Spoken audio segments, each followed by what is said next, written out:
Take a look behind the curtain with a real whistleblower and American patriot. Prepare to embrace the uncomfortable truth because this program has no time for comforting lies.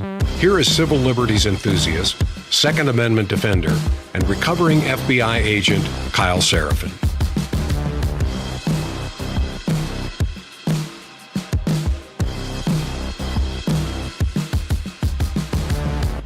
Well, hello, my friends. Welcome to today's Kyle Seraphin Show. It is Tuesday. It is January the 13th, and I appreciate you guys being along. And I also want to say a special thank you to the folks that do the moderation in our chat. Kryptonite Rick, who I have actually met in person, which is pretty cool. He lives down the way from me. He handles our thing over on YouTube. So if you're in the YouTube chat, be nice to Rick. He's a really nice guy, and he keeps things polite and civil and also interesting, allows things to develop, and our chat has its own life. Some of you guys know this already. Also want to say thanks to Rose Lopez and to Eric Jason, who handle our business over on Rumble, the interesting and potentially failing platform that we're on.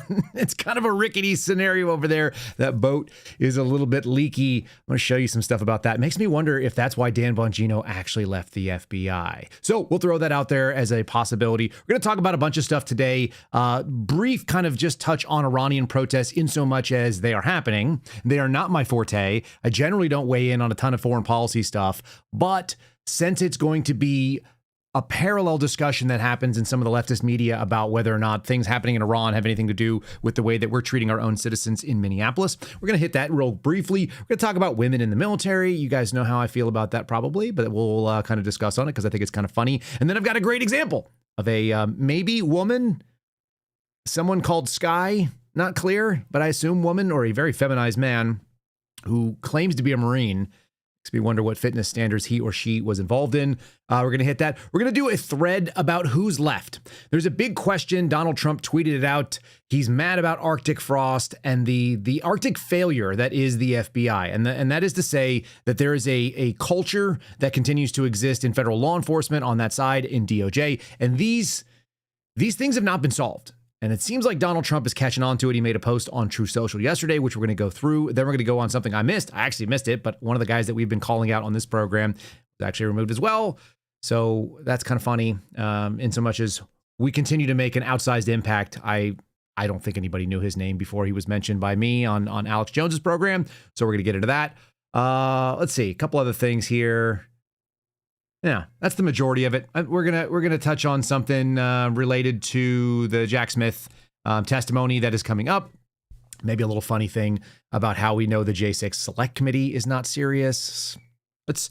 We got a lot to cover today, and I think it's all going to be things that are going to be unique to this program and the insight that I'm able to share with you. And I'm appreciative that you guys are a part of it. So before we do that, let's go ahead and talk about something a little bit less. Maybe a little bit less serious, but maybe a little bit more critical as you start your day. You can't just get up and run around without pants on. You can't run around without undies on, unless you're my 4-year-old. He sometimes does that for some reason. He gets away with it. But everyone else, you probably should dress yourself. And if you do, you might want to start with something as the undergarment, and you can do that over at undertac.com. That's UNDERTAC.com. Use the promo code Kyle20, all as one word, Kyle20. That'll get you 20% off site-wide. Valentine's Day is coming up. Our friends at Undertac want to make sure that you are prepared, not just for being able to mow the lawn or do workouts or whatever. They also want to make sure that you're prepared when the holidays come in. I guess there are some gear that you might want to make sure you are capable of sporting. And it's not about chocolates or flowers. It's about wearing things when things get less formal in your committed relationship where you are trying to create the next generation. Can I say that gently? That's where Undertac can come in. They make a premium tactical underwear. It's designed and tested by real Special Forces guys in the jungles and the savannas of Africa.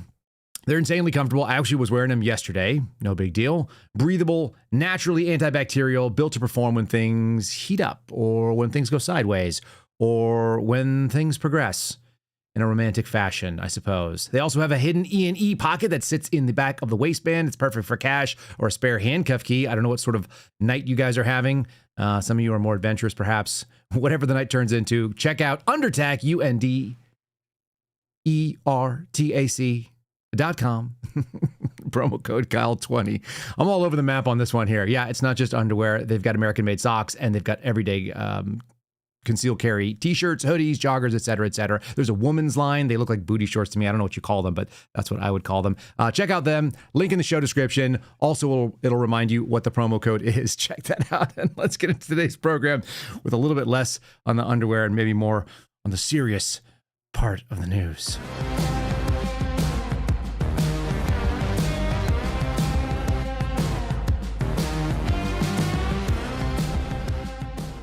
I should do less cracking myself up because I don't think that it translates nearly as well. All right, so I told you we were going to talk about it. There's an escalation. There's an ongoing push to get people radicalized on the hard left. I think that people on the right are factionalized. There's some of us that want to sit in the middle and say, yes, we're conservative, but also we're not crazy. And then you've got people that just want to be lied to. So you got a lot of that. So that's the cat turd, the Bongino army crowd, the folks that are so interested in just getting whatever the MAGA slop dished to them. I saw a meme this morning. It was a meme video. And I actually thought it was like being really mean. It was Dan Bongino talking about something, and then it had some other people in there. There's a bunch of members of the cabinet looking real awkward and doing strange dances, and so they kind of like shopped him into all this stuff. And I was like, man, that's not very nice. That's a pretty mean way to look at the Trump administration. Some of these people are okay. And then I realized that they were making fun of Alex Jones, and they were making fun of Dave Smith and Nick Fuentes and Owen Schroyer. And I went, oh. This is what they think actually pokes fun. They were making fun of the black pillars, which is a Dan Bongino term. They were celebrating people that are internet personalities based on a turd-dropping cat or a cat's actual turd. And I just went, oh, man, we just have some really unserious people that just want to gobble up whatever the slop is. You guys remember, I think it was Billy Madison, where you've got Billy Madison goes back to school and he starts back at kindergarten, and they had the lunch lady, and the lunch lady was like real creepy and sketchy looking, and she was always making sloppy joes. I feel like that's what the sort of MAGA at all costs without any microsecond to consider whether or not it makes any sense. The people that get called cultish, they don't critically evaluate anything. And so they just want the sloppy Joe. They want the MAGA slop, and they want it extra sloppy. I saw that this morning, and it made me kind of go like, ugh. All right. That doesn't mean the other side is not saying ridiculously crazy things that are completely out of touch with reality. First of all, we're going to play a little Morning Joe clip. So I'm giving you a barf bag warning if you require that. I don't think Mika actually jumps in too much. But Joe Scarborough makes a point that if we were having a moment like they're having in Iran. If Iran had a moment like the United States had, where a 37-year-old lesbian mom got shot in the face at point blank range, she's not real clear on what point blank is, but point blank means that there's no possibility of missing and it's right on top of you. That was actually not the range at which Renee Good was shot. But he also can't figure out whether she's 27 or 37. It's not relevant. This is broadcast media. This is performative entertainment, outrage theater. So he goes into this whole thing talking about if that happened in Iran, then the entire world would be up in arms. And there's just like sort of one problem with that. And it's that it is actually happening in Iran right now. There's apparently 650 people or so that have been killed. It's not like it's a non-violent situation that's happening. And I'm confident that some of them are women and children and moms. And that's just sort of what happens when people start trying to crack down on anti-government protests. And, you know, good luck to the people of Iran. I think the regime there sucks. I think that a lot of people would probably agree with that. I listened to a bunch of Twitter space last night, and interesting enough, the voice of George Santos was fairly reasonable on this. But to act like this is not going on in other parts of the world, other parts of the country, or, you know, other countries in this world is crazy. And so this sort of fake moral high road outrage that you get from a Joe Scarborough, it does kind of show you that people just pick a side and then they just execute whatever the mission is. This is Joe Scarborough doing his mission. I'll guarantee you this. If there was a 27-year-old Iranian mother that was trying to drive out of an area of protest, and a member of Iran's security forces stuck a gun to the side of her car and shot at her head in point blank range, oh my God, the world would be up in arms. And Donald Trump, as you will see when we play the clip, would use that as justification for invading Iran. Okay. Well, he might be doing that anyway. I guess that's always a possibility. But at least Mika keep her mouth shut on that one. That was kind of good. Look, so let's contrast that. Let's contrast what's happening in Minneapolis and why. Is it happening in a vacuum? No. Is it happening under the legitimate requirement that people who work in the federal service that have an 1811 job, a criminal investigator job, who are meant to go after people who are in this country illegally, are doing what they are meant to do? It's kind of a difference. We've had long-standing laws about deportation of criminal aliens. Every president that I'm aware of has been doing it. It's been an issue all the way going back at least into my teenage awareness when Bill Clinton was doing so. Barack Obama has got rid of far more people than the Trump administration. And I was talking to someone the other day who's been working on some of these ICE raids. And the statement was essentially, there are hundreds, north of 1,000 in every single little office, jurisdiction, and area where you can operate. There are 1,000 plus, maybe thousands of really, really bad guys that they've identified. And the way that these operations work are kind of specific.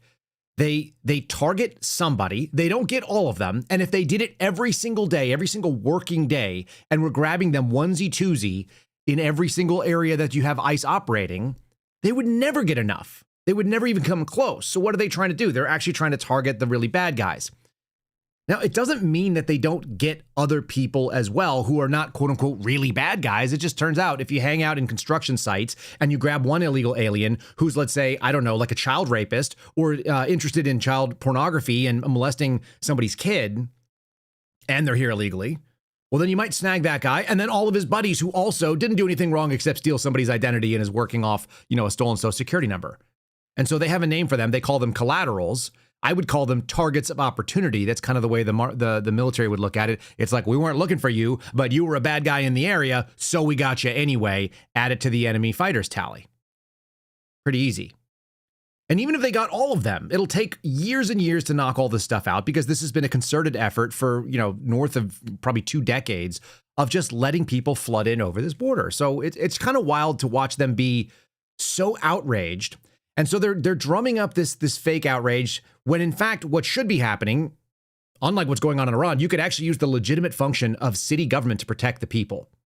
The city government and the state governments could do their job, which is, crowd control and do what police officers and peace officers in any given state can do, hold perimeters. I've never seen a series of investigations done or a series of warrants served by the federal government that didn't have cooperation with locals. And it's only exclusive to ICE, and it's only apparently when Donald Trump is doing it. That's kind of wild. I was listening to a woman talk about how in Louisiana, they executed a bunch of ICE raids, and there was like one assault over a period of, a couple dozen weeks. Because generally speaking, the cops get out there, they set up the protective barrier. The reason that the people are wearing body armor and carrying weapons is because potentially these illegals are dangerous. So you go after them with all, due caution that is required for someone who has potential, violent instincts. You don't know if they're armed or not. And neither do these protesters, by the way. But instead, what's happening in places like Minneapolis, it was happening in Los Angeles before that, it happens in Portland and Seattle and some of these other places, is you get this like sort of crazy instinct for people to have the police stand down, they demand it, and then you get the worst possibility, which is that people insert themselves in, maybe to their own detriment. And it's really possible that having ICE detain you could actually save your life. Because what the hell are you doing? You don't know who they're going after. You don't know what that person's backstory is. And we are this far away from somebody getting shot by a criminal alien because they decided, well, the population locally is backing us up and they think we should be able to resist ICE, so we're going to do it. And I got nothing to lose anyway because I'm going to get kicked out of this country. And even if they did get arrested for shooting a cop or for shooting some civilian, the odds are is they probably just get deported because we're not even trying these people. I want to show you the contrast of, what is, was not. And this is also going to lead us to our little story from ABC talking about women in the military.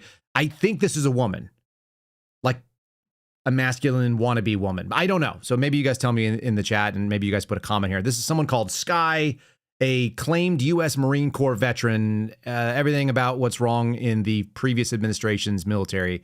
Here we go. This is how bad things are. If you obstruct federal investigations, you may get pulled out of your car. They said, have you not learned? This is why we killed that lesbian bitch. Can you tell us what happened to you? So first off, I'm a United States Marine veteran. We were following them from a safe distance. Following ICE agents? Yep, following ICE agents. They stopped in the middle of the road and reversed on 62. They tried to ram our car. They broke my window. They yanked me out by my neck. They threw me to the ground. They stomped on me. They pushed my face into the ground. They put the cuffs on as tight as possible to the point where it took 6 agents to try to get them off. Okay, so they break the window, they haul you out, they're stomping on you, they're beating you. As they're doing this, are they saying anything? Yeah, they were calling me a bunch of derogatory names, calling me it. They tried to break my ankle. When he turned my ankle all the way around, I screamed, and he said, "Yeah, I bet you like that, don't you?" I'm pretty upset that this confused person called Sky potentially misgendered that ICE agent. I also will take things that didn't happen for $200, Alex. This is a low dollar, like right on the edge of things that did not go down. What you find when you start dealing with these uses of force is that they all know that they're being recorded. They all know that this stuff is happening all around them, and they're not doing this stuff. But they're also not allowed to speak about it. It's one of the interesting things about being a federal employee is that you'd have the ability to run to the news and cry about what just happened and how some idiot. I saw a thing in Target the other day where you have to actually see the 20 seconds prior to what happens to understand the context. There's always like a slightly larger thing. We were following at a safe distance right up until we rammed the car, right? You know, something to that effect where you're like, kind of left out a critical part. There was a big story that ran across social media yesterday about a 17-year-old who's just working at Target, minding his own business, United States citizen with a Hispanic name. And he was getting the shit beat out of him by ICE guys, and they're so evil. And then you just rewind the tape just from where the crop was, and you realize that the first thing that happened is the ICE officers go in looking for somebody else. I don't know who they were looking for. It doesn't really matter. Dude, for all I know, they were going to a bathroom. They go rolling into the front door of the Target. This guy wearing like a vest, I think he was probably like a cart returner or something, jumps in front of the ICE agent, who's in full kit. I think it was a Border Patrol guy, actually. And he punches him in the face. And then they beat the shit out of him. So, you know, like when you're a 17-year-old and you're full of piss and vinegar and you've been told over and over again that these are the bad guys and you're the good guys, and you decide to take a swing at a federal agent's face, the consequences are going to be predictable. You're probably going to end up at the bottom of a dog pile, and they're going to drag you off into your car. And they let him out later. They decided not to keep him because it was a pain in the ass. So some of these things are really simple.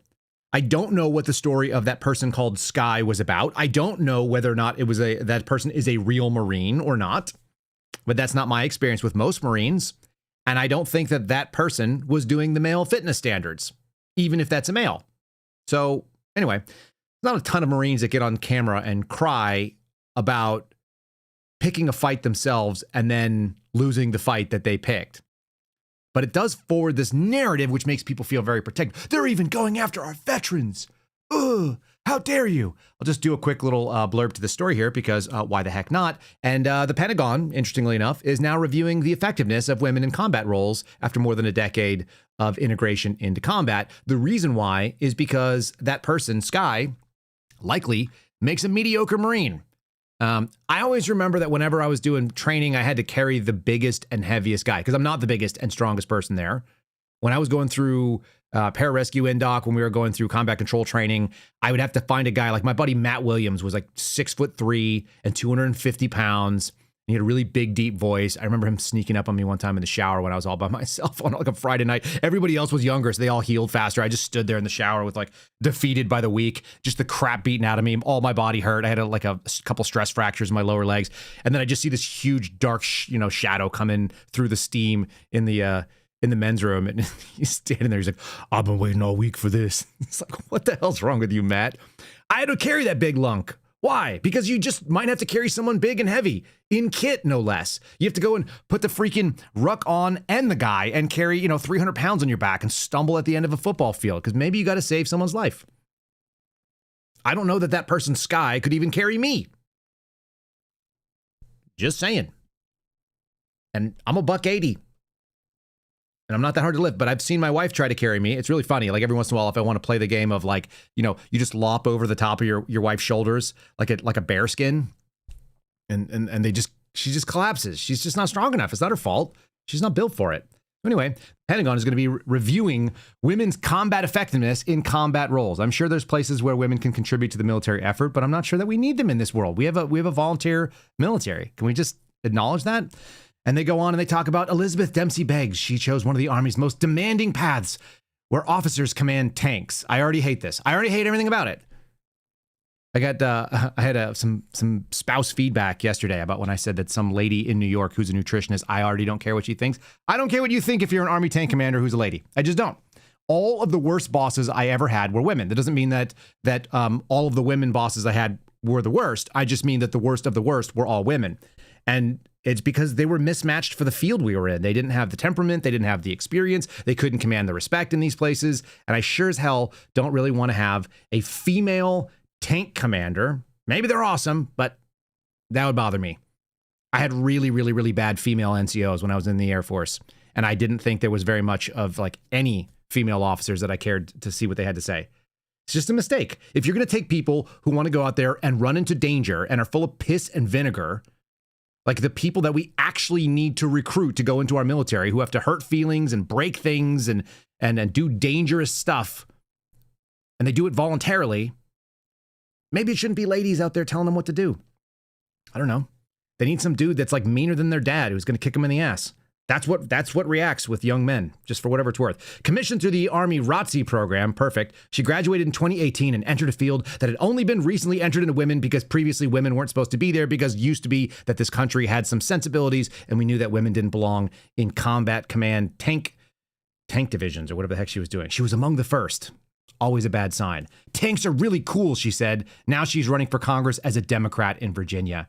This is the information that was passed to ABC News. Everything about that makes me grossed out. I don't want it.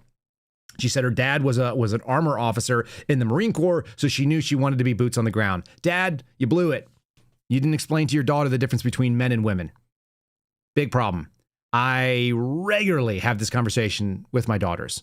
It's really important to me that my 7-year-old and my 8-year-old understand that, yeah, maybe today you can push over a boy and it'll be the same thing as a girl pushing you over and vice versa. And in about 3 years, it could become fatal to you to get physically involved in confrontations with little boys. You can't do it.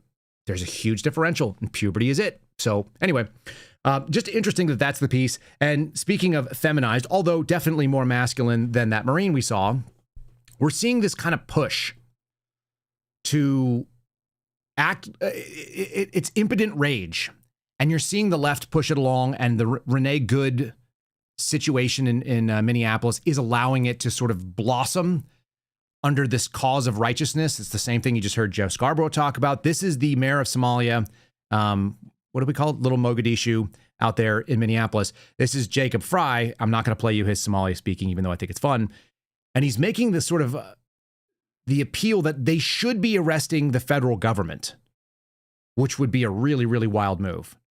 And he's kind of indicating that we would love to do the thing that you guys all want to do. We all want to go out there and arrest ICE. But logistically, there's too many of them. And so the reason that there's too many of them is because that the city police, the county, and then also more broadly speaking, the other cities. So there's the Twin Cities, right? It's Minneapolis and St. Paul. Both of those mayors are not turning loose their police departments to actually do regular things, like provide security for ICE so they don't have to have so much of a big footprint. Now they have to provide their own security, and it's only going to get worse. And whether you guys know this or not, but I think we saw this at January 6th. We saw this during the rioting that happened inside like the Summer of Love in DC proper. Federal agents don't really have a lot of escalation of use of force. They don't have a lot of baton time. They don't have a bunch of time using pepper or tear gas or any of that kind of stuff. It's pretty much deadly force for most 1811 criminal investigators who are the ones who are out grabbing these ICE guys. And there's a reason why. It's just because they're not cops. They're federal agents. So what you're actually doing is you're putting your citizenry at risk of being shot because they don't have a whole lot of recourse to go out there, and they don't have a ton of time on what's called less than lethal. This is all bad for the citizenry, but here he is saying it anyway. We have approximately 600 officers in the city of Minneapolis. Mayor Herr has approximately 600 officers in the city of St. Paul. The number of ICE agents and border control are now in the thousands. They are in the thousands. If the goal was immigration enforcement, if the goal were simply to look for people that are undocumented, Minneapolis and St. Paul would not be the place where you would go. There are countless more people that are undocumented in Florida and Texas and Utah. Why are they in these much smaller cities in the middle of the Midwest? The answer is very clear. It is politics. Florida and Texas and Utah are Republican states. The reason that Minnesota and Minneapolis are being targeted is because you've got a Democratic governor, a Democratic attorney general, and you got Democratic mayors. I'm going to suggest that there's actually a bigger reason, which is that you actually get some local buy-in at most of the red states. You get the state police that are willing to help out. So you have a force multiplier there. You've got the local police in most reasonable jurisdictions, whether it comes to city or county. So you get a force multiplier there. And you don't need to come in and provide your own security and so on and so forth. That makes a lot more sense to me than what he just said. I mean, it is political, but it's political that they're grandstanding on. And then they're playing victim, which is a very classic sort of leftist move. It's gross to see it because there's plenty of people that are willing to buy it. I've got another clip of Fry here. This will probably be the last one we do. This is him on the bulk word. He's talking to Tim Miller. Interestingly enough, Tim Miller follows me. So we've had some back and forth on X. And I know that they have a position and they're out there espousing it. It's not good for the citizenry that these people are supposed to be representing. You're basically asking, can our cops arrest them? Yeah. From a legal perspective, yes. From a practical perspective, to state the reality, yeah, it does get kind of hard when they drastically outnumber us and they have bigger guns than we do. It does. And here's the thing. We don't want to create warfare in the street. We want to keep our communities safe. We're trying our very best to do that. So nobody, our police officers, ICE agents, civilians, nobody can act illegally. Nobody can. And so we're trying to. There's no argument that they're even going to be able to make about what is illegal, about what ICE is doing. And that's the real problem. They want to actually pass state laws that don't apply. These guys are on federal duty. They are doing the job that is required by Congress, our elected representatives, the system that we have. For better or for worse, the federal government has supremacy on the things that it actually is allowed to do. And one of the things it's allowed to do is go grab people who skip the border. So no, legally speaking, you cannot. And it is interesting. He said, we don't want warfare in the streets. I would argue that that's kind of exactly what they want. And they're actually getting more and more people saying it. Some people saying it actually in the streets. I got a video for you of that. And some of them saying it on the interwebs and getting themselves kind of riled up so that should they find themselves in a chance encounter, they think that there's a huge background of people that are going to go out there and support them. If you're a mom on the left and you're getting here, let's do that first. Let's start with that. If you're a mom on the left and you're getting videos of this crap where you think this sounds tough and you're like, oh, I also am tough because I'm confused and I am now growing up in an era where I think women are supposed to be tank commanders. Perhaps you make a terrible decision. This lady's not making a terrible decision. She's just posting stupid TikToks and getting a lot of, clicks off it. I assume it's monetized. She also apparently thinks that a shitty shooting group at 5 yards indoors from her mishandling a handgun is somehow threatening to people that know how to put rounds down range at a very high rate, very accurately, because we train all the time. Apparently she's going to do arts and crafts. Anyway, this kind of cringy stuff is actually going to result in real life stupidity when or if these women have a chance encounter with, let's say, ICE. And for the leftist ladies, maybe we start getting crafty. And by crafty, do you see this craft piece of paper? Do you know how all of these holes were created? By me. I put all the holes in this. And you might be saying, oh, but I thought you were a leftist. I thought you were a leftist. If you go far enough left, you start kicking ass and taking names on the right. And I'm not saying this has anything to do with anything, but fuck ICE. Yeah, that's what it means. Okay.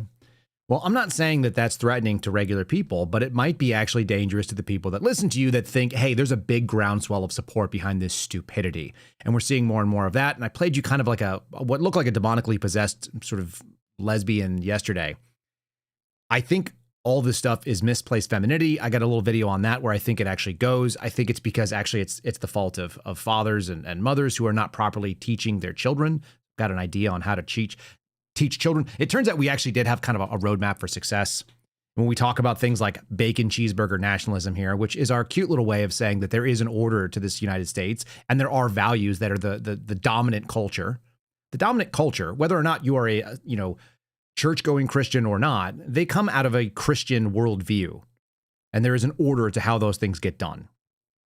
And if you don't fall within that order, then you're going to find yourself with a daughter who grows up that thinks punching a couple of holes in a target is somehow threatening to grown men who actually know how to handle that weapon. I would have loved to see the limp-wristed, weak-gripped, tearful shooting that she did to be able to put the holes in that target, barely.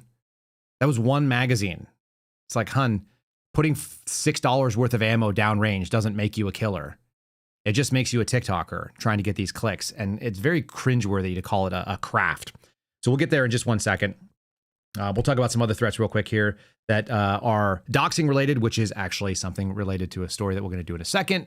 Women out there trying to dox these ICE agents. Let's talk about my friends at Patriot Protect. If you have a public-facing life or you don't, it kind of doesn't really matter. If you want to make sure that you keep yourself away from scammers and cyber criminals and God knows who, idiots on the internet that want to hunt you down. I have a little bit of that going on in my life. I'm not so worried, but I do also use Patriot Protect, and it's patriot-protect.com/KYLE.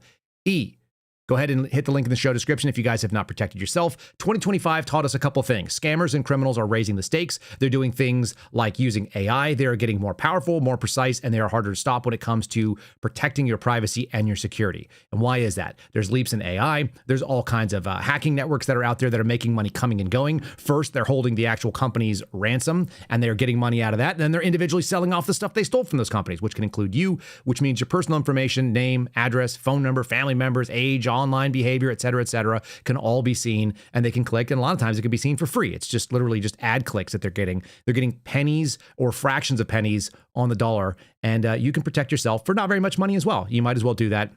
This is kind of a digital arms race. We bring on Patriot Protect and talk about it on a regular basis. The scammers decide who to target because it's who they can find. In the same way, if you are working in a field where your name may not be helpful to be out there and associated with emails and so on and so forth, and just, go ahead and protect yourself. The search and destroy protocol will continuously run. It monitors it 24/7, and it scrubs the interwebs for the 240 plus different people search engines and data brokers that are selling your personal information for their gain and no benefit to you. It really doesn't benefit you to be out there and be searchable. Go ahead and use patriot-protect.com/KYLE. You'll save 15% on an annual subscription, and it ends up less than $10 per month. Again, patriot-protect.com/Kyle, 15% off. Link in the show description. Easy to see. You guys want an example of what that looks like? I think I have the lady queued up. I may have to actually go pull her out. Let's start with this sort of like dangerous, empathetic version of this. This is the mom thing, and then we'll get into the actual doxing, because that's what these women are doing. What they're saying is we're righteous. We have this misplaced feminine energy, and we're going to apply that feeling that we have that should be for children. We're going to apply it to strangers who are touching little girls that we've never met that broke into our country because we're so desperate to protect something. It's like this misplaced mama bear instinct. We got a little video on that here. Don't come on my page and say that people should be in this country legally. Don't do it. No! No! Shame! Shame! He shot her because she was queer. Are we great yet? Are we a great country? Is this one? It's great. A lot of people are wondering right now how in the world a person's brain ends up like this, because this is not how healthy, happy people act. Let me explain. Liberal women are what happens when the natural female instinct to nurture and defend and care for gets misdirected away from families and children and misapplied to whatever the liberal cause of the weak is. See, women have an innate instinct to support and emotionally connect to vulnerable people. We are designed to be mama bears. And in the absence of a stable and healthy home and family, a woman will find a place to put all of that. The natural instinct to sacrifice yourself for your children gets misapplied in all the wrong directions. You want to know why so many liberal women are out there playing hero for criminal aliens and gender-confused perverts and cultures that hate them? It's because they believe they have identified groups of people who need them when no one else does. We destroyed the family, and we handed a generation of women a bunch of feminist lies and progressive slop in its place. Slop. And this is the natural result. No notes. So good. That's why I played it for you. It's really concise, isn't it? It's a misapplied instinct. And it's really important to look at it because it doesn't make them bad people. In fact, it actually means that they have the right instincts. They're just they're poorly applied. So I have a lot of pity for women that find themselves in that scenario. But I also don't want to say that it's all about women. I think men have a significant role in that. And one of the things that I didn't even consider, this, by the way, my wife and I did this test. I'm going to play you a video. And he's from I think it's Lake Point Church. He's a pastor. He's saying something that is obviously true to me. And I wouldn't have even had a difficult time on it at all. And we did this test because my wife goes, hey, 3 things. Wife, daughter, mother. What's the order that you have to prioritize them? It's really easy.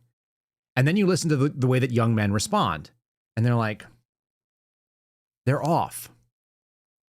They've also been sort of they've misapplied where their instincts are supposed to be. And he'll give you the biblical reason for it. I think it makes perfect sense. We'll just listen to this real quick. Who comes first, your mom, your daughter, or your wife? Give me mom, daughter, wife. Daughter, wife? Wife's replaceable. Okay. Oh, wow, replaceable. Okay. Where's your live? So this is like hypothetical when I'm like later in life in my 30s when I have all 3 of those. Okay. So I would say at that point, I'd probably pick like daughter, then wife, then mom. But I love my mom a lot. I love my mom. Respect. What about you? How you feeling? Daughter. If I'm on good terms with my wife, then wife, and then mom. But if not, then mom in the middle. Okay, God bless these guys, but 0 for 3. The biblical answer is wife, daughter, mom for 2 controversial but very clear reasons. Number 1, your wife comes before your daughter because the Bible never says that you are one flesh with your daughter, even though your daughter literally came from your flesh. But it does say that a man becomes one flesh with his wife. Ironically, putting your daughter before your wife actually hurts your daughter because the best way to be a good parent is to be a good spouse with a great marriage to raise them under. And number 2, your wife comes before your mom because the Bible says when a man gets married, he shall leave his father and mother and cleave to his wife. So like when my kids get married, they are leaving my family, starting a new family, and then I become extended family. If you don't leave, you can't really cleave. Moms are priceless, daughters are treasures, but godly men go wife, daughter, mom. It's not even up for debate. You have to model the behavior that you want your daughter to go out there in the world and deal with. So set the example, show the protection, let them know that that's what they're going to go seek. By the way, it's not like a huge step down putting them in that order, but my mom already has somebody in her life to be able to protect her and look after her. She married that person before I was born, it turns out. So anyway, there's just some of this stuff. I think, again, it's disordered because our society has misprioritized what's going on. And I don't mean that to be preachy. It seems really obvious when you look on the outside. How did people get it before? What's amazing to me is that if you look back at some of the behaviors of men, let's take it back to the turn of the 20th century. So 1900s, when we were making some really terrible decisions and getting involved with the Fed, which is something that's, kicking around right now. When you start getting in and realizing like, yeah, a bunch of men abused that, they didn't live up to the requirements. And society didn't necessarily hold men accountable the way that they should have. I think that actually is something that we've gained in the last 125 years. So there's a value there. But with all of the information that we have and all of the thought processes going on and all of the amount of socialization that's gone on men and the pressures that go on, it would be really useful if men did the job they were meant to be doing, women were empowered to do the thing they were doing, and then they wouldn't be like running into ICE officers and like causing crazy things. Here's a young man, who reminds me more of the crying Marine, and he's the danger, which is that he has a very strong protective instinct. But where's his family? Where's his model of behavior that says, I'm going to go out and look after my wife and then my children and protect that? It doesn't seem like he has that. I'm just guessing based on the earrings and the way that he's presenting himself and the fact that he's walking around on TikTok in a bachelor pad. This guy doesn't have that thing. He's got all the protective instincts. Forget the mama bear thing. You want to be scared of someone, be scared of a daddy bear, because we won't tell you. We'll just take your throat out. Moms will make a bunch of noise and let you know that there's danger coming and all this kind of stuff and get their cubs out of the way. When you watch men react to things that are dangerous and violent, we don't talk a lot. We just solve the problem. This guy, he has all the great instincts to be protective. He just doesn't have anyone to apply it to. Same problem as the ladies. Tim Walz is combating the ICE Gestapo up in Minneapolis by putting up the Minneapolis National Guard to physically intervene with these guys. And if the other governors don't start doing it, bro, everybody's cooked. And you know what? I don't think anybody minds that there's a civil war anymore, because the Republicans, ever since they were asked to put on a mask and get vaccinated, they wanted to go to war. So you know what, guys? You have some petty fucking beef. And I don't know who it's with, but we're happy to stomp you all out because you guys can't wear a fucking mask or get vaccinated. So Yeah, y'all sound like the pussies on this episode of Who's Gonna Get Beat the Fuck Up. Terrified, mortified, petrified, stupefied by that guy. Is your argument that because I didn't want to comply with a federal government telling me what to put on my face and what to stick inside of my body, that you want to fight me because you don't want the federal government to remove people from this country that probably didn't have to deal with any of those problems and then also would, like, you know, violently do things to you and your little sister? I assume he has a little sister since he doesn't have any children of his own. What a weird concept. You had a problem with government overreach. And so now that we think the government is overreaching, we have a problem with you. And that's how we know that we're stronger than you. Well, what consequences is that guy facing for what he just did and what he said? Nothing. The difference is that people who wanted to not wear a mask, they were socially ostracized. They were not allowed into grocery stores. Sometimes they had to find alternative ways of feeding their family. A lot of them lost jobs. Like, we took on some real consequences. Just saying for myself personally, I know what that looked like. I knew that I may have to fight for my family's survival. I may have to start like robbing grocery stores because they weren't going to let me in because I didn't want to walk one down. I didn't want to walk north in one aisle and south in the other aisle in some logical, nonsensical way. Anyway, that's one way of doing it. And then there's the guys in the streets that are saying similar things. And again, I want you to see these in so much as we are seeing people amplified and the politicians are clearly the ones making the hay out of this. The Trump administration's move should be, by the way, not to call these people domestic terrorists or whatever else. They should just quietly do the job.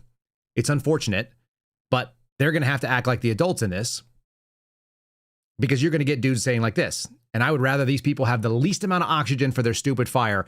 It's one thing to do it on TikTok. It's quite another to do it in the street. And then because from the street, you're already out there in public and your encounters with ICE are much likely to be higher. So the odds are this can actually get kinetic way, way more quickly. Also, this guy doesn't seem like he doesn't seem like a scholar to me. You tell me. You can be hard. You can be hard. They can pop this fucking place if they want to come up on your car. You know that. Kill their ass. Fuck you talking about? They out here harassing us, grabbing us, snatching motherfuckers, out here doing dumb shit. Fight back. Grab your fucking gun and kill these niggas, bro. It's your fucking right as a fucking American. They say Renee died in self-defense. In Minnesota, there is no self-defense law. There is no self-defense law. Fight back. Cool message. I'm a big fan of that. These are the kind of guys, we used to call them the barracks attorneys or the barracks lawyers. They would hang out. They'd be like a 19-year-old that would tell you what your rights are, and they don't know anything. There's no right to self-defense that's being dealt with here. It wasn't a self-defense question. The question is whether or not he was operating under the deadly force policy for law enforcement. So anyway, so that's fun. But that, again, he's in the street. He's agitating people. He's got a strong perspective, as stupid as it is. And there are people that are listening. And the worst part is that the people take those videos and they go, yeah, there's other people that think as stupidly as I do. So I'm going to go do stupid things, like a lady who decided to ram into an ICE vehicle, then fled, then ran into a pole. Now you've caused a danger to everybody around you. And rather than this guy pull and say the thing that he was supposed to say, he screams, F you, ICE. What he should have said is, lady, you can't park there. Okay, that's after she rammed ICE. There's an ICE vehicle getting involved. And this dude has the exact... Okay. She can't park there, right? The vehicle's all smashed up. Call the cops. No, you can't call the cops. The feds are already there. Siri, They've call already done their thing. 911. You can call it, but it doesn't make a difference. They're so mad, and they think they're righteous. Now this guy is stopped in traffic. He also can't park there. So I don't know what makes people act like that. But again, my suspicion is that we're talking about people that continue to consume slop online, propaganda, a lot of like really aggressive statements. And then they go, okay, well, I'm not alone. It's not just me. There's other people out there that think just as I am, and they're going to come and back me up when I decide to stop my car and scream at ICE officers who are just doing what they're supposed to be doing. That is what their job is. Their job is to protect themselves, protect the public. When someone tries to ram you, You got to go do something about it. I feel like if you guys have listened to our call-in show, you know the perspective on this one. So I think this is where we're going to try to see. I think this is the right video. What? You can't park your car here, ma'am. Are you blind? I don't think you can park there. I know I can't park there. Oh. Hey, you can't park here! Fuck you, motherfucker! Yeah, you can't park there. Excuse me, mate. You can't park there, sir. That guy parked in the middle of an apartment. Park there. Hey, watch out! If you're gonna blow, watch out! Ma'am, you can't park your car here! Are you serious? You can't park that there, mate. Fuck off! See, this is the right answer. If you want to go do some comedy bit and you want to go viral on social media, do that. If you want to go do some sort of like performative theater where you honk your horn and scream an F you at the ICE guys, I mean, what are you accomplishing? You're putting yourself in a really bad spot. It's the same performative thing. That was a less polished version than members of our elected bodies are doing. Jacob Frey, same thing. How about Ruben Gallego? There's a lot of illegals that are in Arizona. They should all get rounded up. They have mostly cooperation from the local law enforcement, so they don't have to deal with it. But that doesn't mean he's going to not draw a comparison to his time when he was serving in Iraq. I'd like this guy to get in shape too. Didn't he leave his wife or something that was kind of like shady? Maybe you guys know the whole story. I don't keep track of Arizona politics, but I don't remember him being a very savory guy. Anyway, here he is appealing to the virtue of his military service, which we sing a lot of that too. Lawrence, this is personal to me. I had to deal with very serious situations when I was in Iraq, involving vehicles, involving very sticky situations where I did not know if I had to shoot or not shoot, if I had to shoot to keep myself alive and keep my Marines alive, and if I shot, was I going to kill an innocent person? That is a lot of pressure. That is a lot of responsibility. What type of man decides to walk around with a phone camera and at the same time trying to make life and death decisions, and then decides to make life decisions and then pump one bullet in that may have been forward facing, but clearly the other two were on the side? Who is this person? Who is this elected official? Arizona, what have you done? Who is this inarticulate goofball? And has he ever shot guns? Is he serious? Pump one round in, maybe forward facing? Like, I don't even know what those things mean. Did he think about what he was going to say before he got out there? He doesn't have the gift that Steve Friend and I talk about, where you go out and you start a sentence, you don't know where it's going to end, but like Magneto, you pull in the metal in front of you and there's a bridge between what you wanted to say and the words that it takes to get there. Forward facing, pumped around in. Weird. All that's just weird. But, and again, it has nothing to do with what's going on. You're talking about being in a war zone with militaristic rules of engagement versus law enforcement officers who, generally speaking, are doing snatch and grab operations. They're a lot like the United States Marshal Service. Do you hear about the U.S. Marshal Service every day? Grabbing felons and fleeing convicts? No. Occasionally they get into a shooting. It happens. They get into more shootings than anybody else. Also don't hear about that.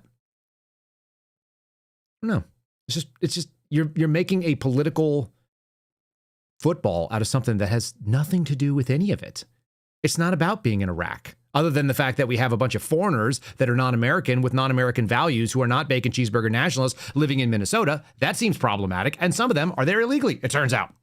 So there's federal law that says you must go and get them and you must remove them from this country. That's literally why they got hired. You're mad at people for doing the actual job that they did. And so there's this performative thing about, oh, can we shut it down? Can we shut down ICE?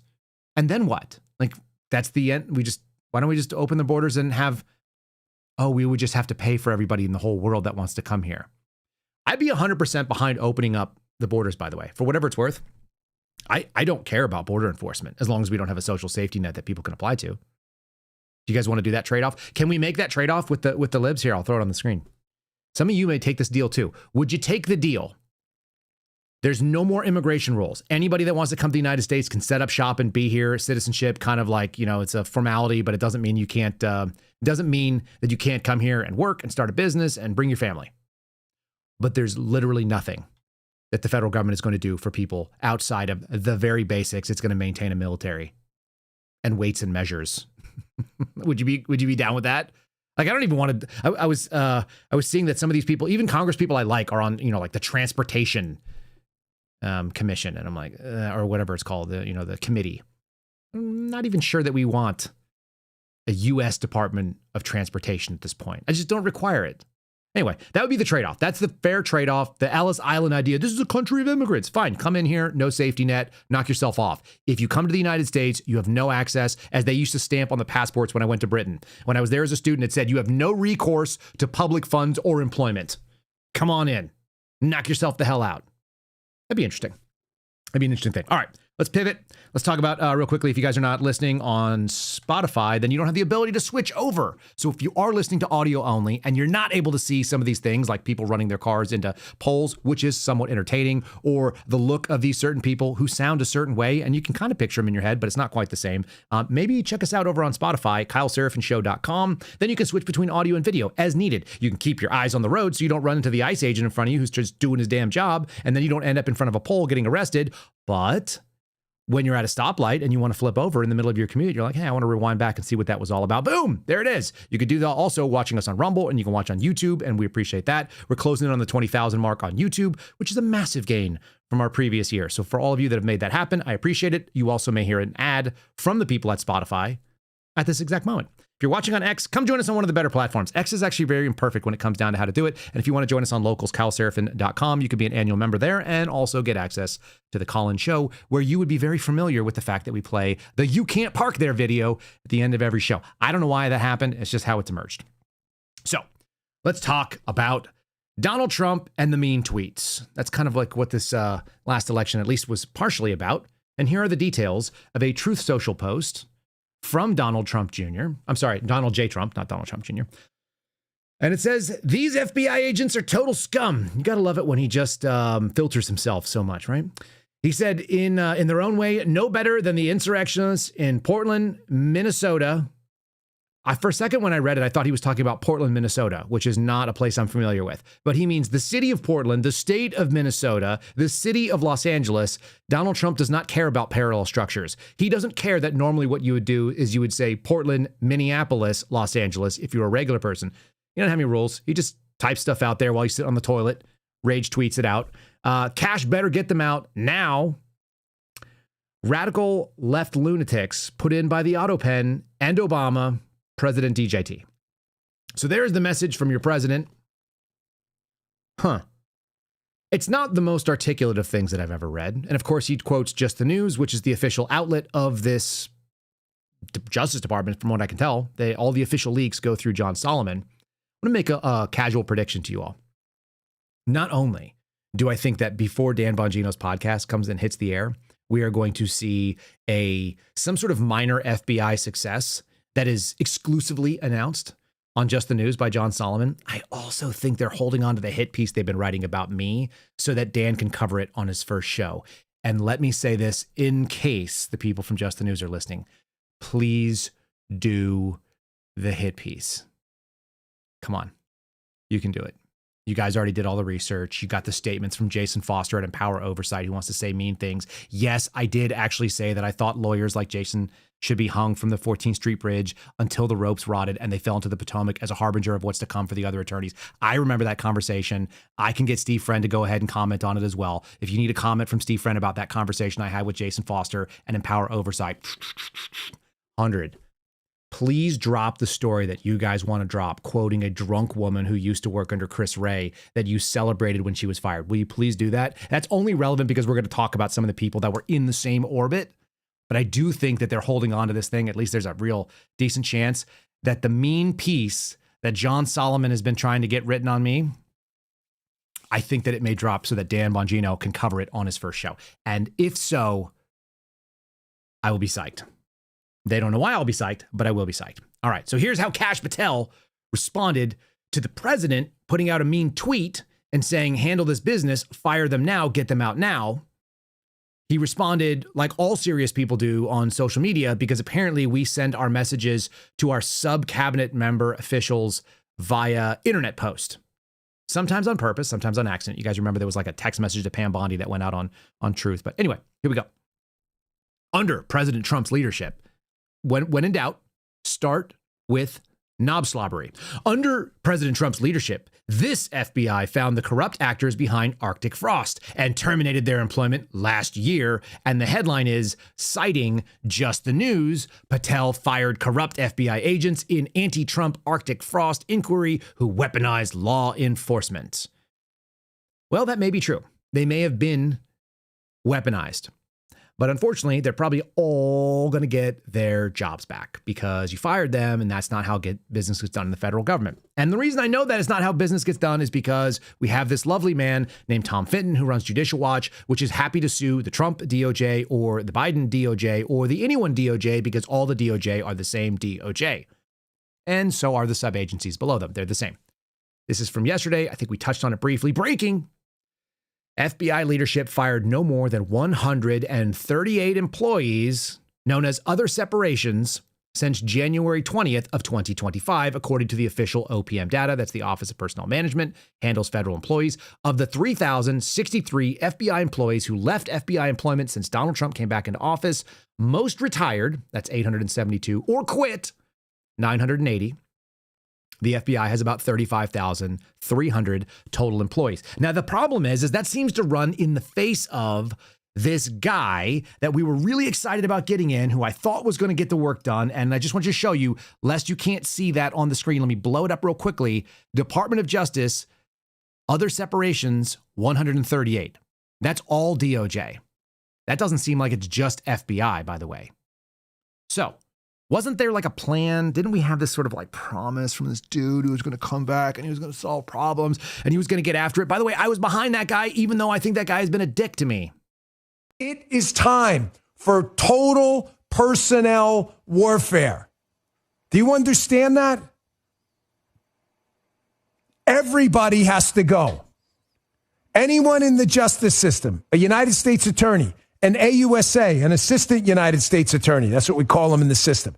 The intake AUSA, who decides anyone who sniffed this case, touched this case, tweeted positively about this case, it is the president's full and final discretion to keep you hired in the DOJ.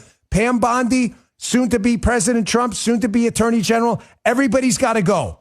It is time for, say it with me, folks, throw it in the chat right now, total personnel warfare. Okay, throw it in the chat.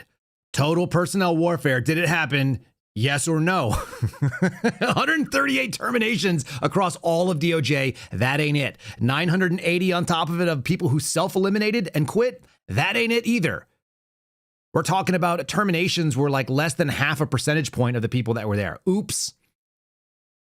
Now, lest any of you say that I've just been a naysayer and a jerk, I actually have, what do they call those things the Bongino Army loves? Receipts? We just call this evidence in real life. I have evidence that I was telling you I wanted the guy to succeed, even though I don't think he's been very nice to me. Isn't that the Donald Trump thing? He was very nice to me. And so because he was very nice to me, like he's awesome. No, I said this on March 26th. This was 9 days after Dan Bongino was sworn in as the deputy director of the FBI. And the reason why the deputy director is so important is because that's essentially the operations officer, the chief operating officer of that agency. And the buck stops there. That's where the buck stops. The director doesn't make personnel decisions, generally speaking, even if that guy is the one who strokes out the autograph on Steve Friend's, termination letter. That's not how it works. The deputy is supposed to know who is who in the workforce because the person who's the deputy is supposed to be someone from the workforce. Turns out that could be problematic as well. Evidence, March 26th, 9 days on the job. Kyle Seraphin, she was asked, this is Sarah Gonzalez Unfiltered. I was on the Blaze and they asked me something real simple. They were like, hey, would you go take that job? And I'm like, no, I don't want that job. I don't want the job, by the way. I have no interest in ever working for the FBI again. My desire to have a government job is none at all, period. Only because I've done it. I've seen it. I got enough. Thanks. I saw what that resulted in. This is me 9 days after. I have that little like sad, naive, patriotic streak that runs right down the middle of my heart as well. Sure. So yeah, of course, if somebody asked me specifically, but I do not wish that job on anybody. It's a really rough gig. Yeah. And he's going to be surrounded by ugly, evil liars that go right to his face and tell him one thing and then try to cut his throat and when he's not looking.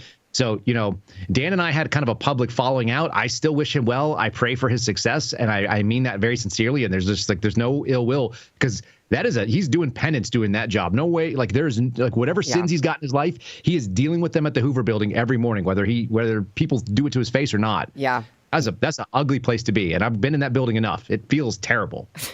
It's depressing. It's the demonic energy that probably exists in that building. For decades, it's just been stuck into the walls with cheap paint, like government contractors with bad attitude. Yeah, all of it is bad. It's just a negative energy vortex. Yeah. Okay, he was doing penance. When I say we had a falling out, it was just one-sided. Just one guy decided not to pick up the phone and tell me that he was trying to run an information op saying that Donald Trump was going to be assassinated by the FBI, which he went in and ran, by the way. Did they get rid of everybody that was on that Mar-a-Lago search? Absolutely not. How do I know? I know dudes who were on it. They still work there. No big deal. But this is what it sounded like. This is what the quote-unquote falling out sounded like. I'm just going to share you for those of you who are new here. Kyle, why are you so mean? He gave you such a platform. No, he didn't. He asked me to come on his show. I didn't want to do that. I didn't want to go public with my story. I was totally happy with none of you knowing my name. It turns out I have to make a living a different way now because I'm a public person. I probably can't work for anybody else. Here's what that sounded like. National radio show, millions of people listening. About grifters, losers, zeros. You know, people who do strange things with hot pockets in their basement when mom's not around. There's a lot of, what are you laughing at, you? There's a lot of these, and, you know, I try to help people out a lot. I do. I try to do my best to try to, you know, give people a platform, because when I first started out in the business, I had people who did it for me. You know, Mark Levin, Sean Hannity, Glenn Beck, and others. When I was running for office, they gave me a shot. I mean, folks, when I say I was a big unknown, I'm not being I'm not being dramatic about it. I'm being candid and honest. I mean, no one had any idea who I was, and people helped me out a lot. But sometimes it goes wrong, you know, and I think if you've seen what's happening with this former FBI guy, you see what I'm talking about. I mean, it's really a shame to see these guys just go from, you know, whistleblowers to, and then I guess they fall in love with themselves and just get crazy. It's just nuts. It's so sad. Julie Kelly is just a wonderful person. I don't know if you've seen the story, but Julie, and there's some donations, but the husband has a job. Hey, listen, I'm not gonna say anything about that. That's why I was a protector of Barack Obama and the Clintons, and no big deal. Okay, just did my job.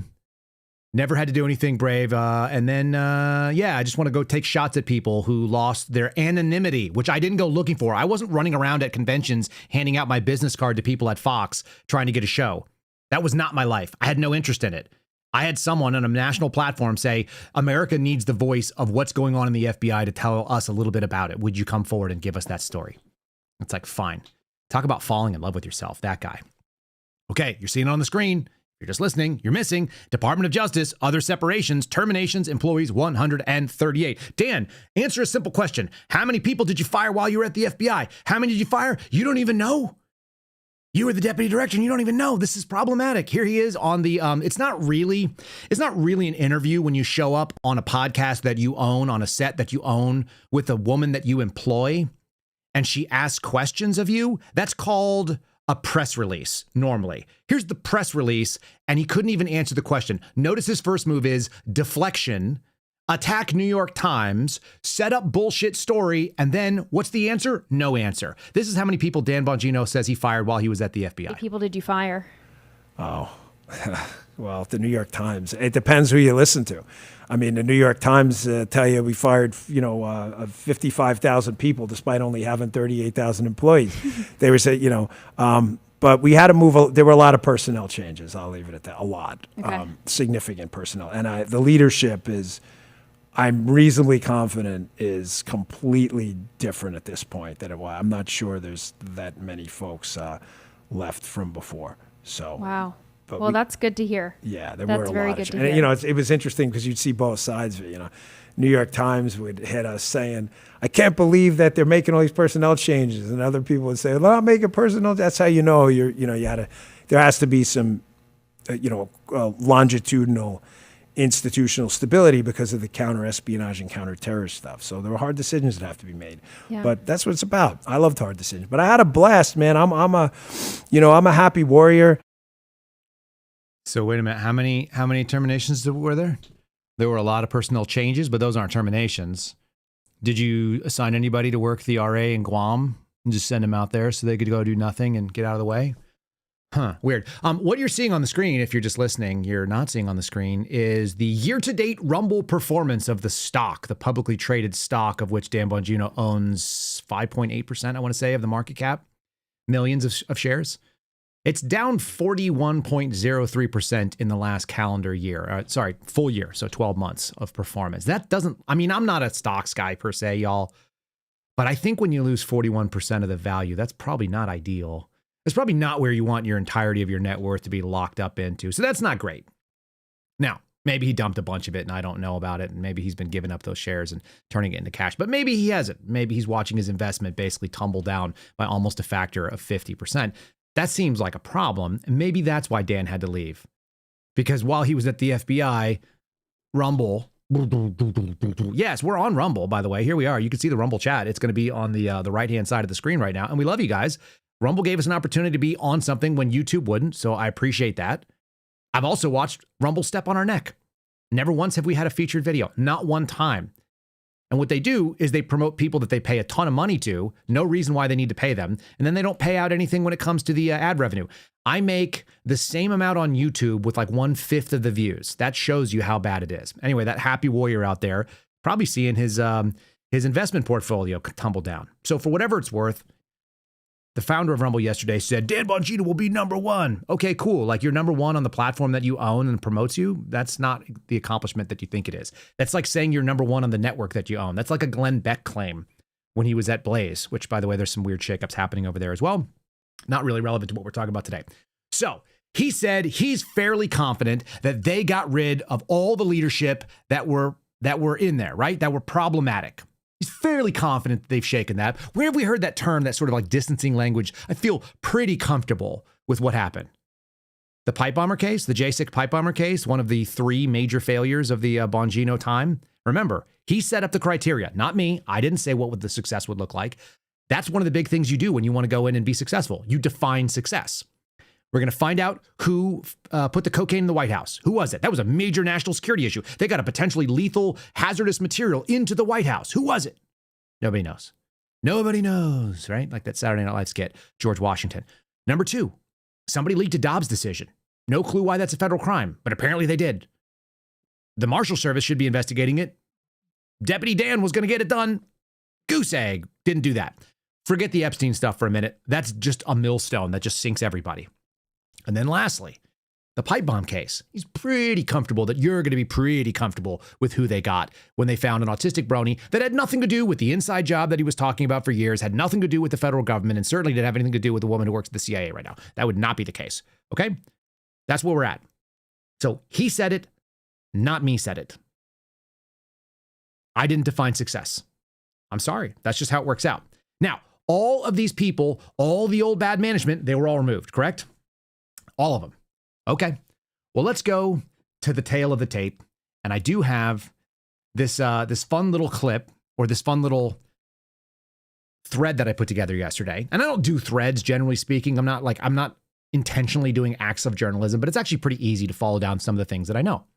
One of the funny things is when I do these threads, people tend to get fired, which is amazing. When the Trump administration realizes the people that Kash Patel and Dan Bongino put in place, those people tend not to stay very long.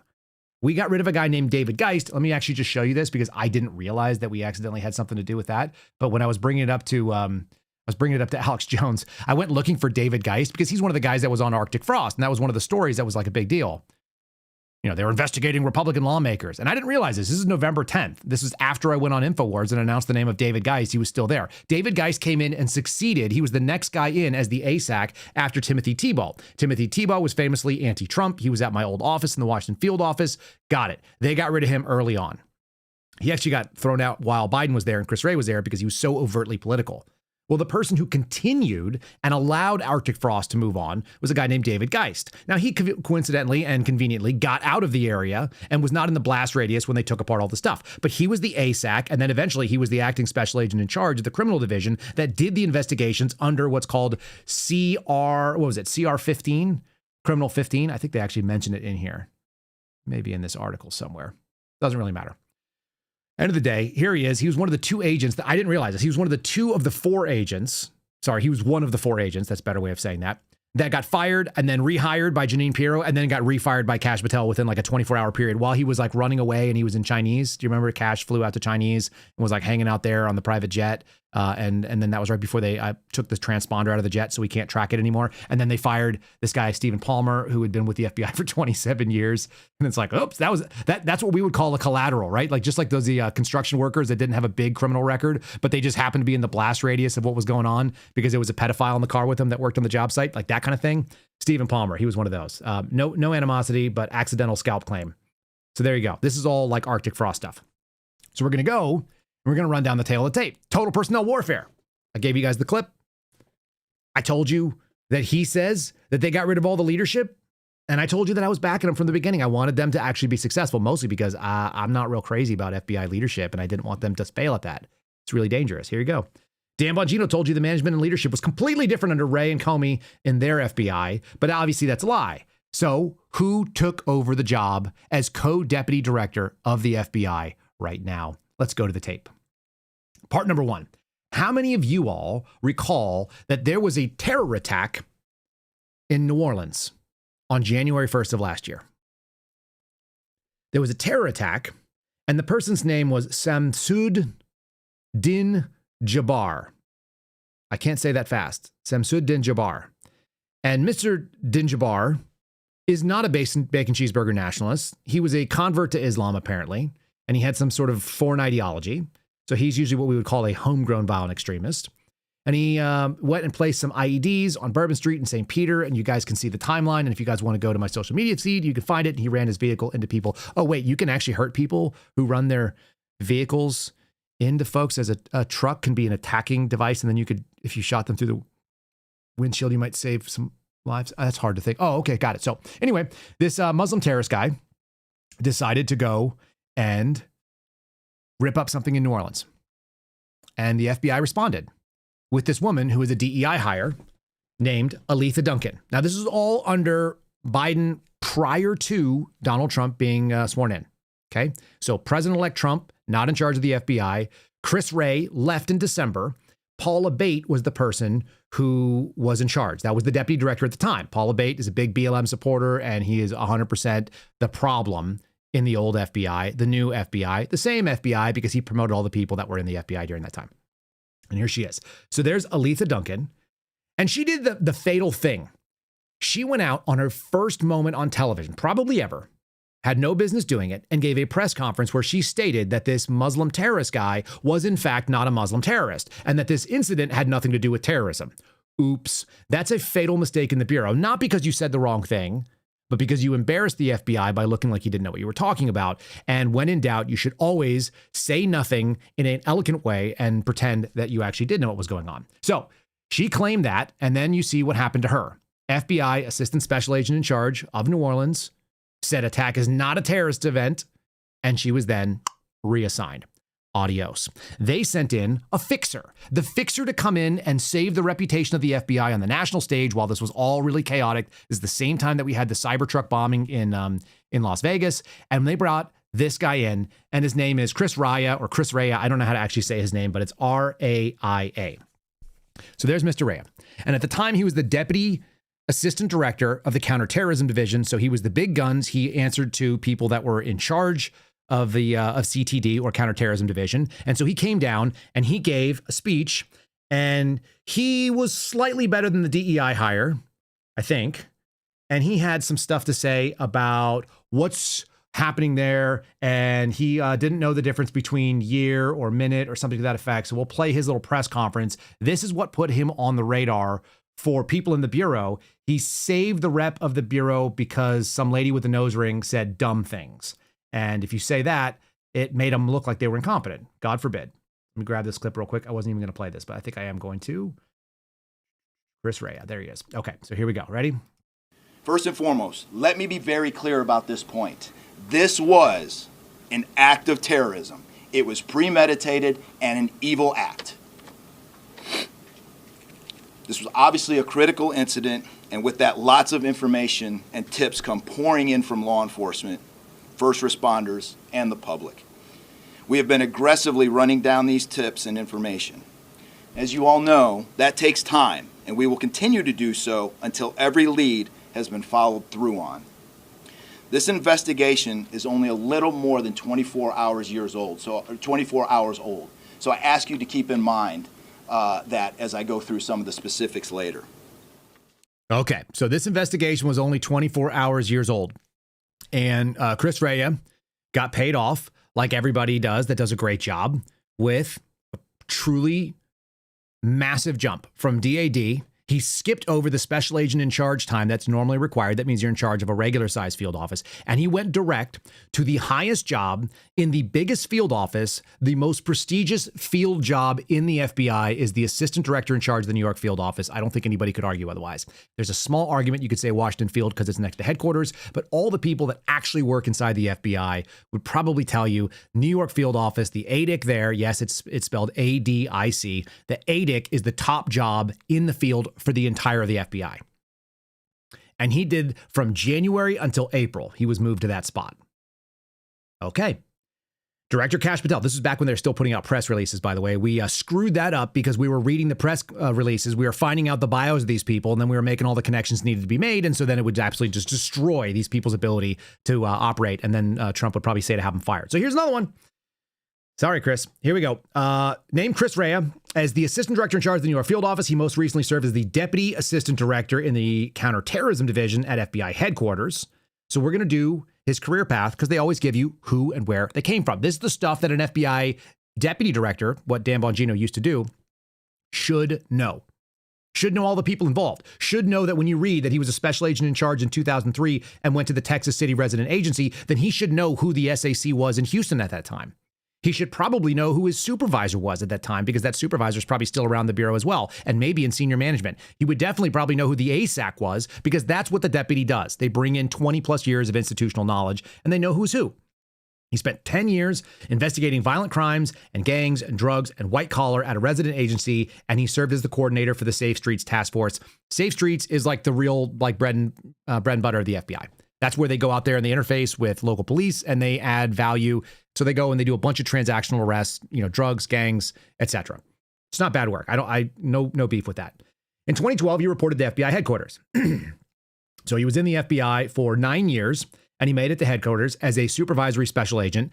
The grunt work of the headquarters building are supervisors. They're called supervisory special agents. So this is the lowest man on the totem pole at headquarters. So he showed up there as a program manager and he went from doing drugs, gangs, white collar, violent crime, and immediately became a program manager to handle international terrorism operations at CTD or Counterterrorism Division. The problem with this is like everybody in the FBI, they assume that all people are equal. They can all be plugged in anywhere. And so just because you never worked, counterterrorism doesn't mean you can't go run the freaking counterterrorism divisions that are out there in the field. This is classic FBI moves. This is a classic thing in government. It's like, oh, you have the job code? You can go do this thing, even though you don't know anything about it.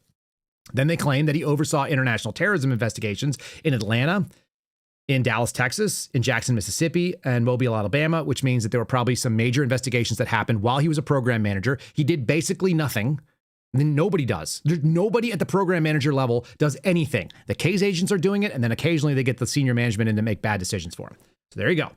After 2 years, he was promoted to the senior supervisory resident agent in College Station outside of Houston, so he got to go back home. He oversaw the national security programs there. Now he set up his supervisory experience to be national security. All of his case agent time, apparently running drugs and guns and gangs. Now he's in the national security world. After 6 years of being a supervisor, or 5.5 years, he's named the ASAC of the Houston Violent Crime Branch and then of National Security in 2021. Then he makes a big jump. He gets to serve as the chief of staff, and this is where it gets really fun, in 2023. This is after I left. He was chief of staff for the executive assistant director of the National Security Branch. Now, who was in charge of the National Security Branch at that time? Who did he work for?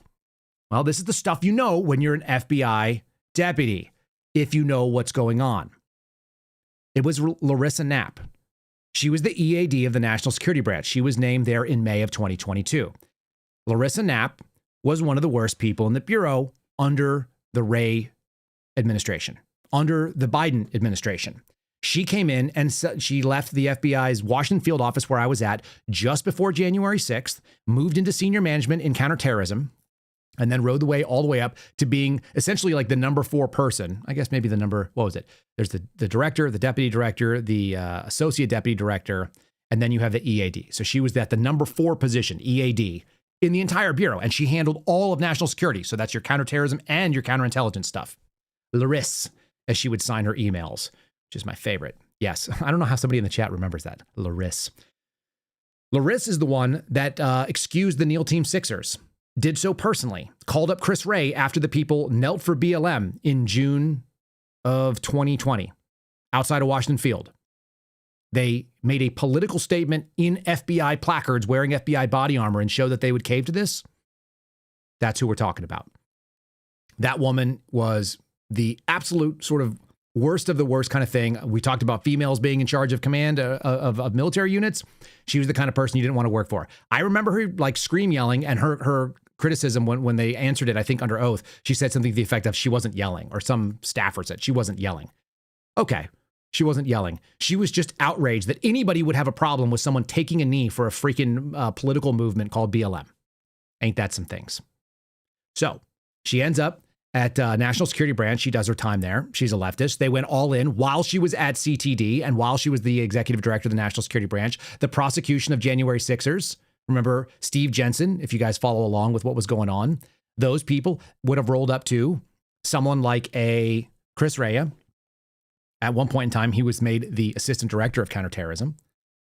But you've got these two sort of scenarios where back and forth, these people are now intertwined. This is called the rabbi system in the FBI. If you guys have never heard that on this program, that's what it's called. That's the person that you follow up the chain, you hold onto their coattails, and you ride them up to the top. Now, he went to deputy assistant director and then managed to skip up to an ADIC role. And then he's now the number 2. He's the deputy director of the FBI. Okay? He's the number 2 in the whole bureau. He's the most senior agent in the FBI. There he is. And he's covering up for Dan Bongino's loss because what they did is they were like, well, Dan needed a co-deputy in Andrew Bailey. We better give an FBI agent a chance to go sit in that spot. So they went from having 2 outsiders to having 1 insider, 1 outsider. And now the most senior person in the FBI that knows anything about the FBI is this dude. And he used to work for what I would say is one of the worst people in the FBI, period, which was this woman, Larissa Knapp. Let me pull her up on the screen here. There they are. That's Jen Moore, her buddy. And then that's also Larisse. And they are doing the Women in Intelligence Symposium, inspiring the next generations of ladies to go and do this stuff. Do you know where Larisse ended up, which is kind of fun? Larisse now works at the Motion Picture Association of America, because when you think of someone that worked in national security, counterintelligence, counterterrorism, you're like, I bet that person knows how to regulate movies. If you don't think we're being propagandized at a very high level, I think this is what the Twitter files explain to a lot of people, Matt Taibbi's work and the stuff that they were exposing when Elon Musk took over Twitter. They were showing you that there's this massive embed of what I keep calling the information industrial complex. People in the intel sphere deal in information, and so propaganda is a part of it. You guys can look it up. Type in Larissa Knapp. It's KNAPP FBI. Type that in, and you'll find out that she works at the MPAA. She's part of the ratings group that regulates American movies. I have no idea why on earth she's there, and neither do you.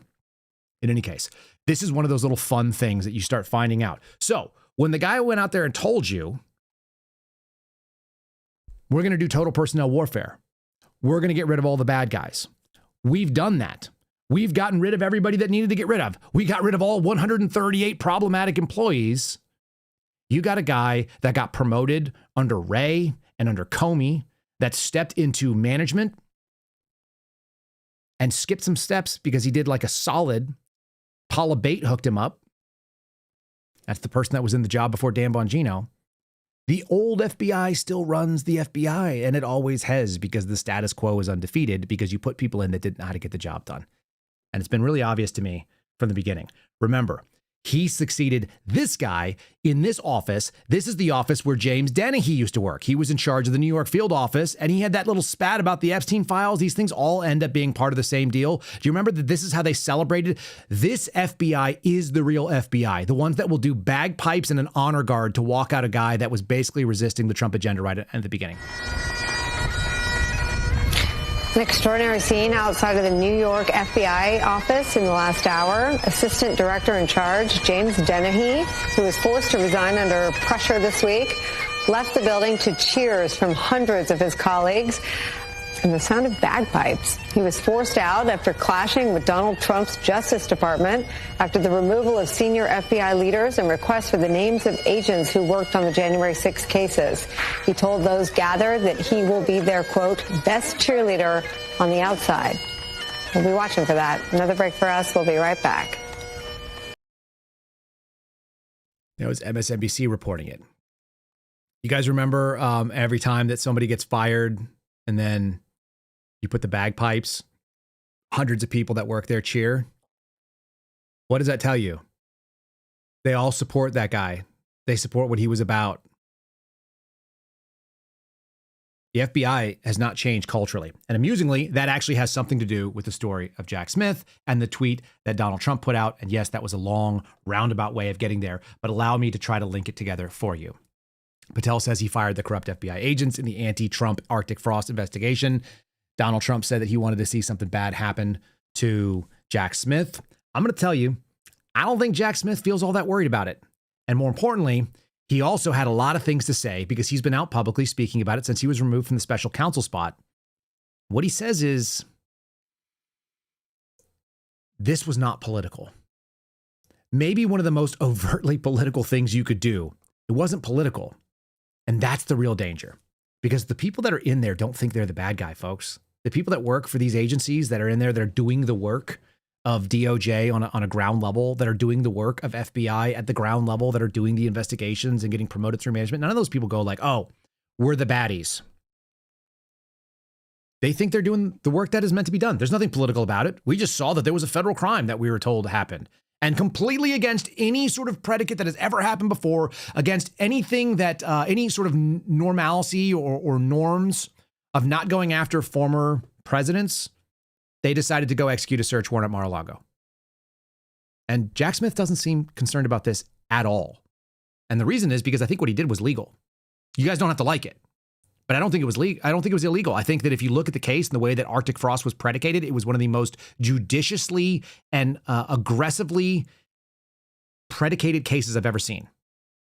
It was 15 or 18 pages of compliance to make sure that they checked every box, which means that there is no safeguard against what they did. That's really. And the employees who work there didn't think it was political. Here's Jack Smith saying it, and he's saying it to Andrew Weissman. The people on my special counsel team were like that. The idea that politics played a role in who worked on that case or who got chosen is ludicrous. And Andrew, you know, and this is another thing that I think if you're not inside the U.S. Department of Justice, the idea that politics would play a role in big cases like this, it's absolutely ludicrous, and it's totally contrary to my experience as a prosecutor. Totally ludicrous. Nothing political about it at all. And then you find out, it's like, well, yeah, and he's also not going to face anything that's going to be dangerous to him.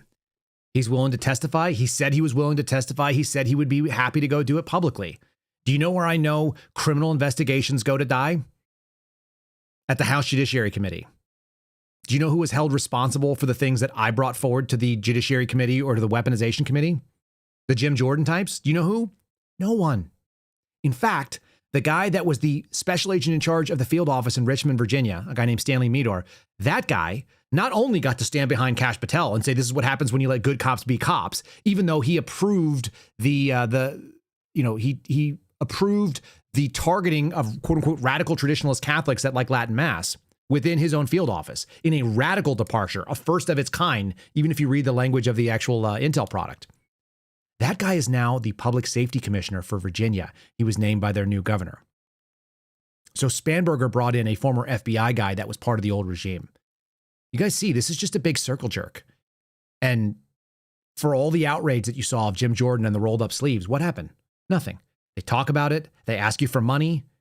Just like Lindsey Graham, kick in $10. If 1 million of you do it, then we have $10 million. Thanks so much. We need your money to be able to run for re-election. That's all that matters. And nothing happens. The House Judiciary Committee is going to see this guy, Jack Smith, on the 22nd of January. Does anyone think anything's going to go badly? Here's his closed door session. Does this man look even remotely worried to you? Even a little bit? We've heard a word a lot from this administration, from the majority Republicans, and that word is transparency. And yet, Mr. Smith, we're in a closed-door deposition today, meaning that members of the public and even congressional members and staff who are not part of the Judiciary Committee are not permitted to attend this proceeding. Did you offer to testify publicly before this committee? Yes. How did you offer? I guess, how did you make the offer to testify publicly to this committee? I think it was through my counsel. Did you send a letter to the committee? Did your counsel send a letter to the committee offering to publicly testify? I think that's right. We'll enter that letter into the record just for your background. And this will be Exhibit 7. It'll be an October 23rd, 2025 letter signed by Mr. Lanny Brewer and Mr. Peter Koski. It's addressed to Chairman Jordan and Chairman Grassley regarding Mr. Smith's public offer to testify publicly. First and foremost, let me be heard a fair. word a lot from this administration. Wrong button. I was going to give you the total personnel warfare again because guess what? What happened to total personnel warfare? Where did that go? Just disappeared? Just gone? There's none of it. Why? Why did we not see more than 138 terminations? That was DOJ and FBI combined, right? I thought we were supposed to see something happen. And it didn't. Here we go. Where's this guy? It is time for total personnel warfare. Do you understand that?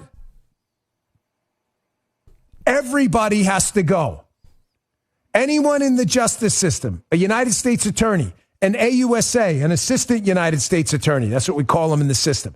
Yeah, that's what they call them in the system, but you didn't do anything about it. And we found out because you said something and it didn't happen. So that's why people are mad.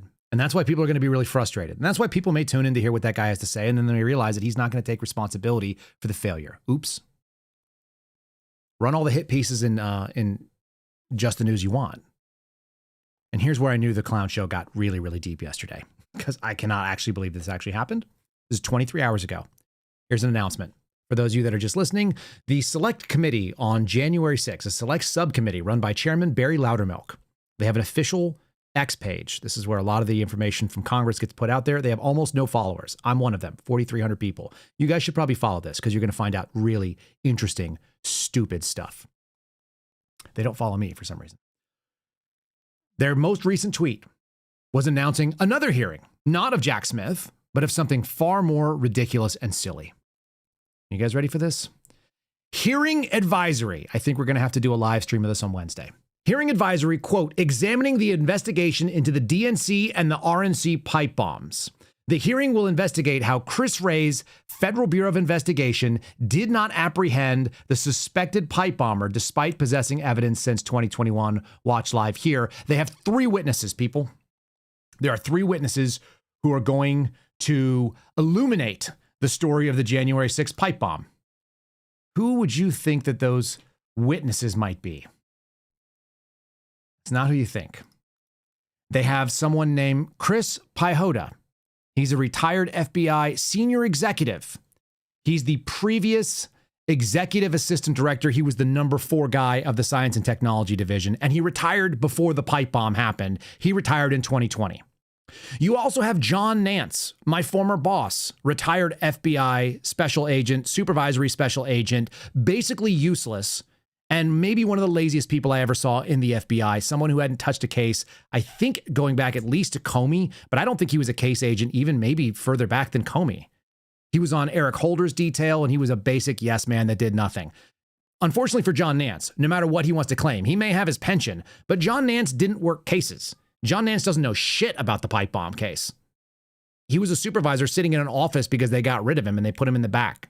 He could say anything he likes. He was in charge of an aviation squadron as a non-pilot who didn't know how to work on planes. His entire squad was run by the people who worked in it and by a contractor who was from the Navy, who was awesome, who, by the way, is a whistleblower who got freaking fired for calling out safety violations that the FBI's aviation unit was doing, signing off on things that was putting the FBI director's plane in danger. No big deal. All right. And then lastly, a non-FBI person, Thomas Special, who's basically like an internet thirst trap who's been running around on Twitter trying to build a social media following. He's a former senior collections strategist, whatever the heck that is, for domestic terrorism, didn't work for the FBI, knows nothing about the pipe bombs, and apparently did an independent, non-law enforcement-based investigation into January 6th on his own, which means he's like an internet researcher. This is the dipshittery that we are dealing with here. You guys want to know? Here's number one that's going to be out there. He's on the Andy Stump podcast. This is the Cleared Hot podcast. Here's Chris Pyhota trying to sell his book, The FBI That I Knew. Where is it? Alas, if only I could be someone who talks about the FBI, even though I was in a position to do something and I didn't. I had not earned the authority or position to negate those changes. I mean, dude, you were top 6. Well, there are 3 above me. So those 3 above me were the ones that were drifting in a certain direction. How fast was the drift? Are we talking slow or are we talking about jumping into classified rapids? Well, the drift started after 9/11, and it was hard and fast.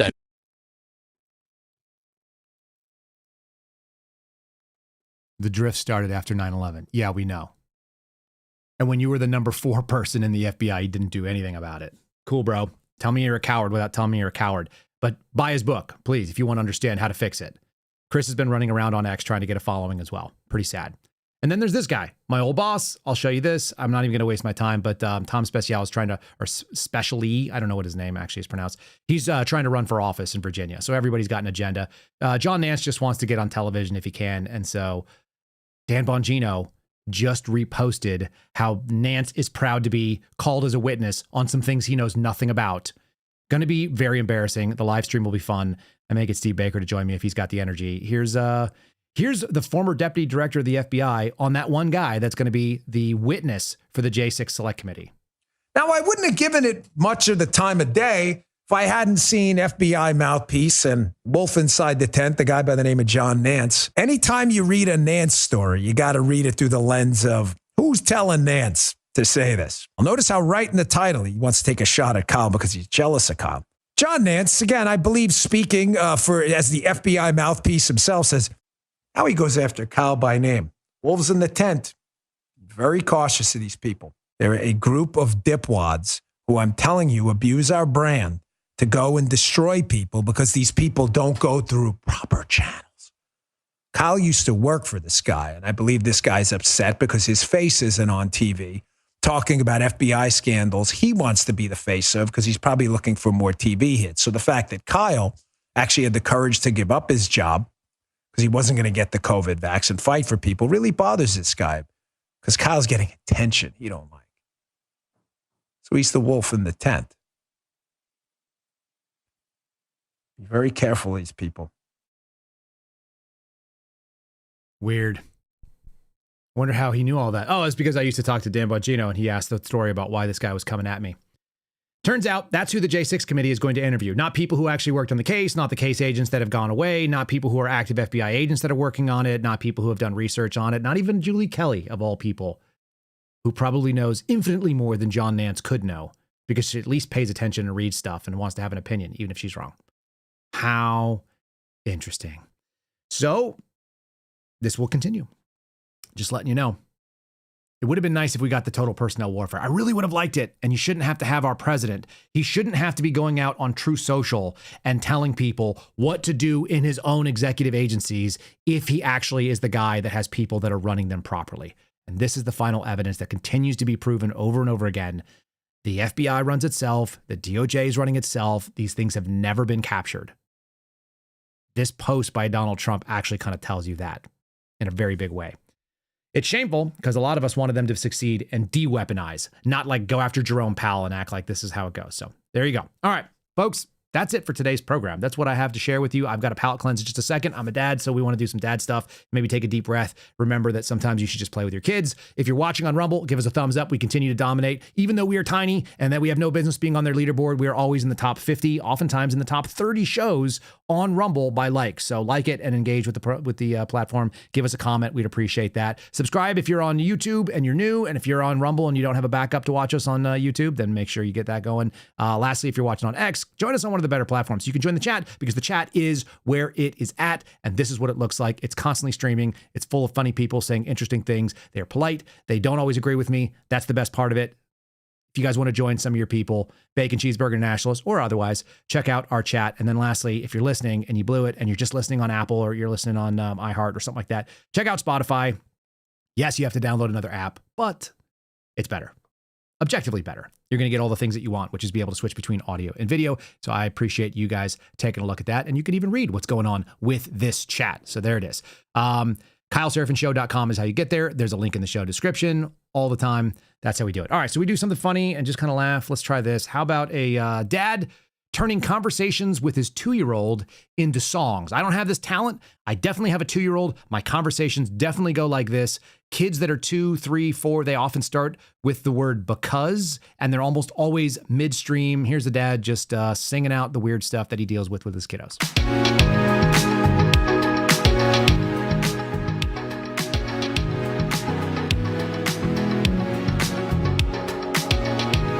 There was one mom unicorn. She was pink and purple. No, she wasn't pink, 'cause she was just purple. Okay, what was her name, baby? Well, her name was Tennis. Tennis the unicorn. That was just her name, and she really wants to play with her someone's toy. And she really wants to play with someone's pink bear stuffy. But she has to say please. She has to say please.